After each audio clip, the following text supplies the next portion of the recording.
Estamos de volta hoje conversando sobre os conselhos de representantes. Aqui comigo a doutora Andréa Raskovski e o doutor Paulo Bacarin, procuradores da Câmara Municipal de São Paulo. Este é um assunto, enfim, que precisa ser realmente explicado, esclarecido, porque trata-se aí de uma ação, né, que foi parar no Supremo, né, que é o órgão máximo da nossa justiça. E no bloco anterior vocês já deram uma explicação de como as coisas aconteceram e quais foram os questionamentos, mas eu acho que seria interessante explicar agora, não sei quem gostaria de começar, né, para falar de como é que os ministros do Supremo se posicionaram com relação a esse julgamento. Quem gostaria de começar? Eu queria que a Andréa falasse, porque a sustentação oral foi ela que fez. A senhora fez a sustentação oral, na então, época, eu fiz o recurso escrito, mas agora, recentemente, que acompanhou o julgamento foi a doutora Andréa. Interessante, está ótimo. Então, explica para a gente direitinho. Mas é importante apontar que foi por recurso apresentado, inclusive, pelo doutor Bacarin, que num primeiro momento, o ministro relator foi o ministro Marco Aurélio.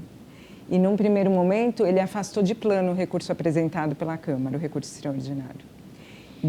Dessa decisão foi interposto agravo, que foi elaborado pelo doutor Bacarin. São as peças jurídicas, né, possíveis, na verdade, é um recurso, quando o relator, ele pode, por decisão que a gente fala monocrática, decisão sozinho, ele pode afastar já de plano o recurso. Dessa decisão, você pode interpor um recurso para pedir a reforma, falar, não, na verdade, cabia lá o extraordinário. E, num primeiro momento, o ministro Marco Aurélio se posicionou no sentido de que a decisão do Tribunal de Justiça estava correta, estava, inclusive, em consonância com o entendimento do Supremo Tribunal Federal. Ou seja, de que seria órgão, partiu do pressuposto de que seria órgão da administração e que, portanto, compete à legislação respectiva, iniciativa do chefe do Poder Executivo, o prefeito. Foi analisado esse agravo, o próprio ministro relator voltou atrás, se retratou. E falou, certo. Não é o caso realmente de admitir. Ou seja, nós conseguimos mudar a opinião já do relator. Realmente... Foi uma grande vitória. Não, eu nem queria frisar. Foi uma grande vitória. Porque o relator, num primeiro momento do nosso recurso extraordinário, o recurso extraordinário, ele negou segmento.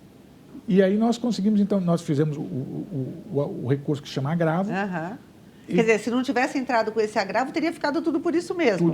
O agravo é que mudou toda a história. E nós conseguimos mudar a opinião já do ministro relator, o que é uma grande vitória. Agora, a gente também tem que ressaltar que estar presente ali, fazer uma sustentação oral, faz toda a diferença, né, doutora Andréa? Isso.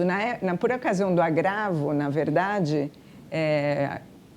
pelo que eu me recordo, foram encaminhados memoriais e daí ele voltou atrás. A sustentação oral, na verdade, é feita por ocasião do julgamento no plenário. O que aconteceu?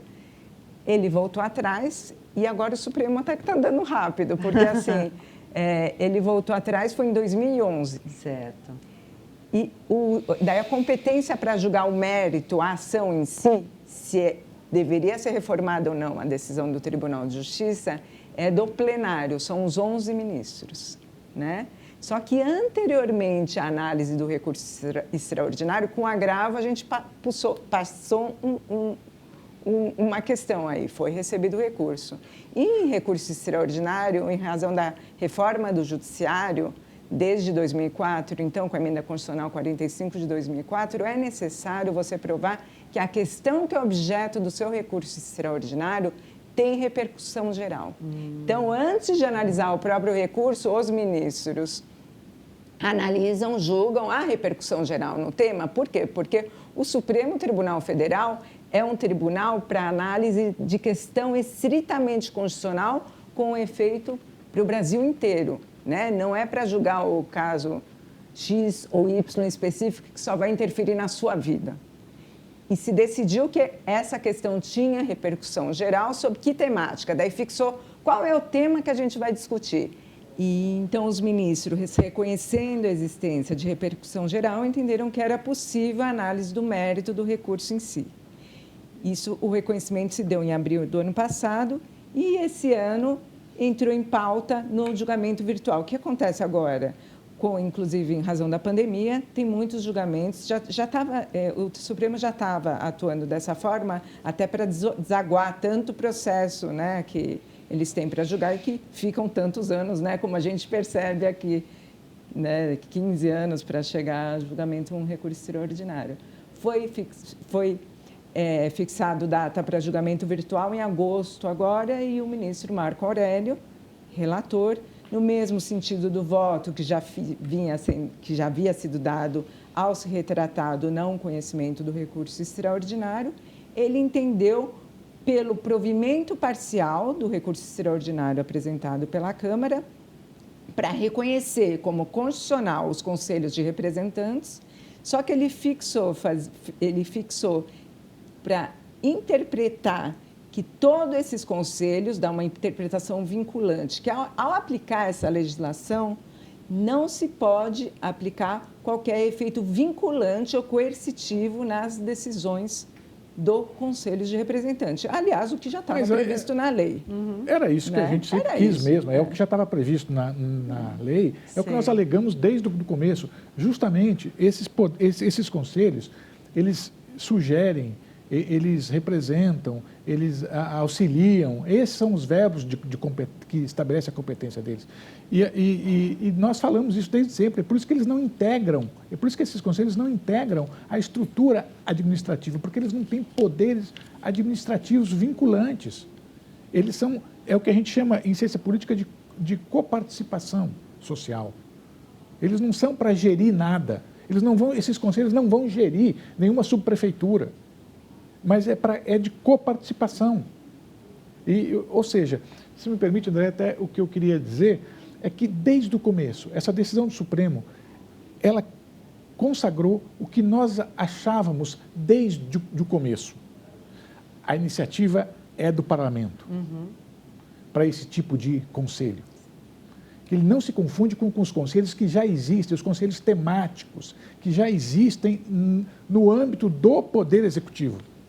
Na Secretaria de Habitação tem lá o Conselho de Habitação, na Secretaria de Saúde provavelmente tem lá o Conselho de Saúde.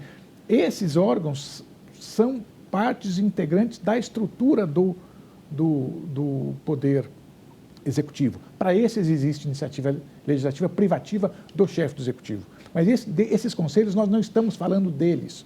Nós estamos falando dos conselhos do artigo 54 da Lei Orgânica. Então, o Supremo consagrou o que nós sempre acreditamos, que é a iniciativa legislativa pertence ao Parlamento, no caso desses conselhos.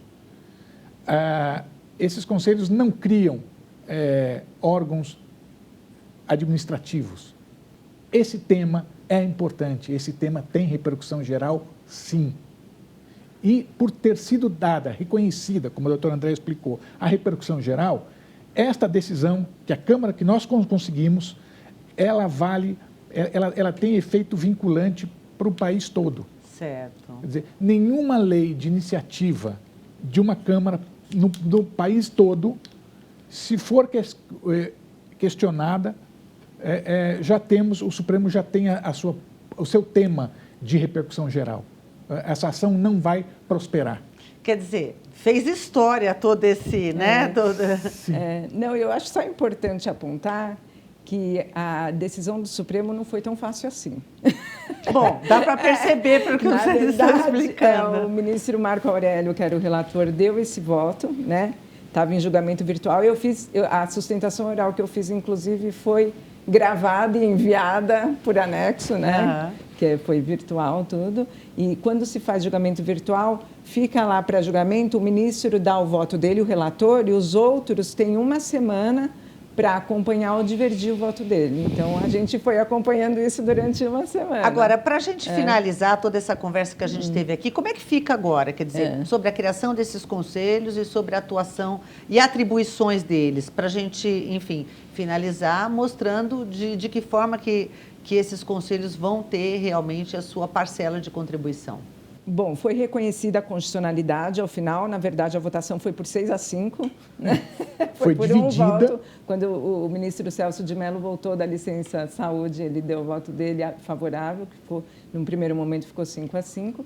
E então, a partir da próxima legislatura, a Câmara vai ter que analisar como vai dar a implementação, porque inclusive foi declarado inconstitucional algumas palavras e artigos que davam atribuição para o Executivo formar a comissão eleitoral, fazer a eleição, então vai competir tudo a Câmara. E é no início do ano. Então, a próxima legislatura vai ter que se debruçar, analisar e ver como vai dar realmente efetividade, possibilitando, então, tão importante, né, a participação popular no planejamento municipal, na execução de políticas públicas, na execução do orçamento, do dinheiro público, em cada uma das 32 subprefeituras, né? Se você me permite, é o seguinte, eu e o doutor André, a gente tem uma história aqui na Câmara, né? E eu posso te passar um testemunho pessoal. A participação popular, ela já acontece, a gente já testemunhou aqui, na elaboração do plano diretor, entendeu? E é muito interessante notar, quem acompanhou o processo, como a gente acompanha muito de perto, por estarmos na Procuradoria, o último plano diretor, a lei orgânica fala para fazer no mínimo 4 audiências públicas. Nós fizemos 53 audiências públicas. E o plano diretor é uma coisa muito técnica. Por isso que eu estou frisando. É uma coisa técnica. É um exemplo muito interessante.